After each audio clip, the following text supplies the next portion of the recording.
Here's what happened this week at City Council.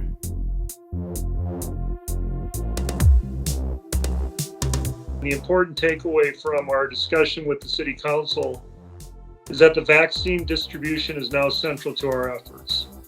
We have received more vaccine doses from the state based on our efficiency of administering the vaccine to the community.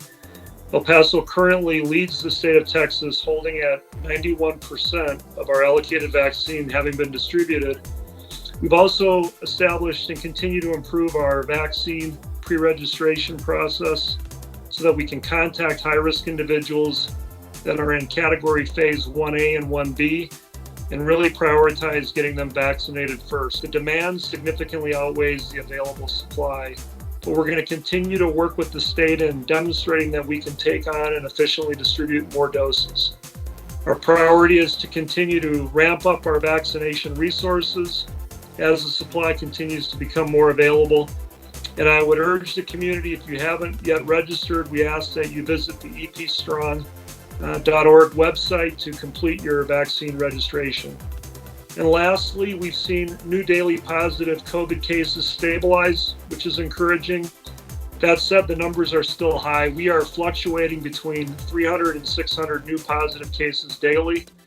Our concern now is that the presence of the UK COVID variant strain that is much more contagious is now present in the United States.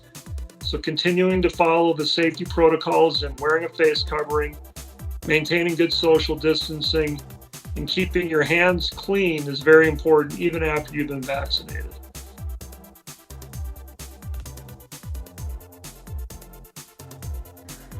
We have an integrated budget process that we continue to manage and update where we're at as far as our revenues and our expenditures. We're maintaining a solid financial position, and we've been proactive about any budget adjustments or any tools or resources that we need as far as FY21 and FY 2020. We did not have an increase to the tax rate as part of the FY21 budget, as well as we made sure that we had a workforce focus with no increase to healthcare, continued wellness offerings, as well as additional lump sum by 21. I'd like to point out that we did unfund all vacant non-essential positions as part of this budget. We did defer residential street resurfacing and public safety capital projects, as well as we've delayed opening of new amenities and the completion of certain capital projects. As part of the general fund revenues for our first quarter, we do see that we are on track for collections of both our property tax and our sales tax continue to be as expected for our FY21 budget. So overall, we are on target and we continue to track our expenditures and revenues in FY21. This is important to our community as we continue to keep the pulse on the city and the availability of funding and maintain a financial, stable budget.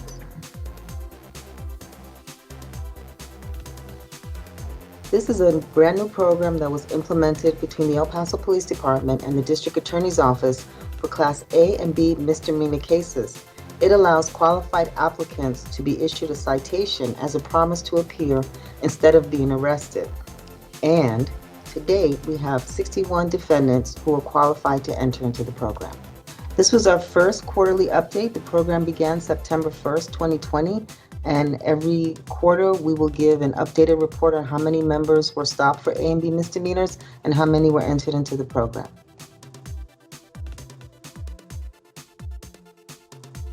We discussed a plan coming forth in 2021 that's going to address some of those issues that these small businesses are facing. We will be providing training, financial assistance, connecting them with business partners around the community to help our small businesses.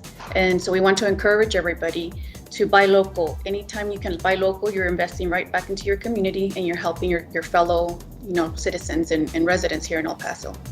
It's important for the community because small businesses are the lifeline of the business, local economy, not just here in El Paso, but across the country. And so we want to ensure businesses know that we're with them, we're going to work with them, and we're going to help them get through this pandemic and the devastating effects it has had on their businesses. the city approved the adjustment of how we regard wages, how we want to entice or incentivize the entrance of supply chain firms into our city.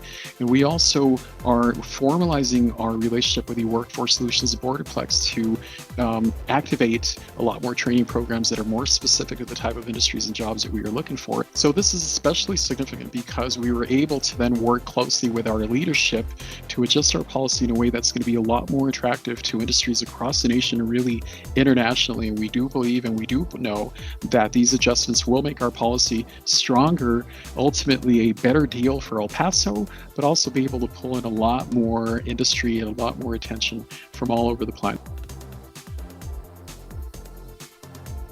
Council heard an item 38, on a new program for the city called the Texas Economic Development Program, Policy and Guidelines. And what this program does is it puts a new tool in our toolbox to help us recruit new companies to El Paso and to the larger region surrounding El Paso. It's a really exciting tool, and it makes us more competitive to bring in high-paying jobs and just make a really big difference for our community and for our quality of life.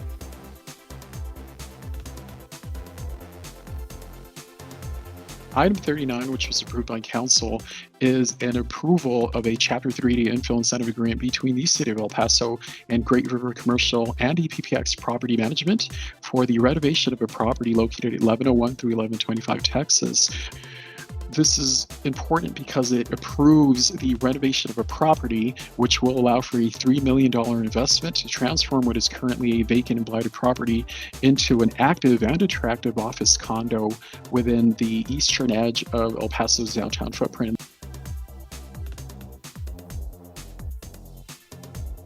We discussed the addition of 6 projects for the 2021 plan, with a completion of currently 72 projects and 25 projects in progress. Public art is important for the community since it enriches our lives. It also promotes identity in the community, and it's really accessible with the current COVID situation that we don't have access to the museums.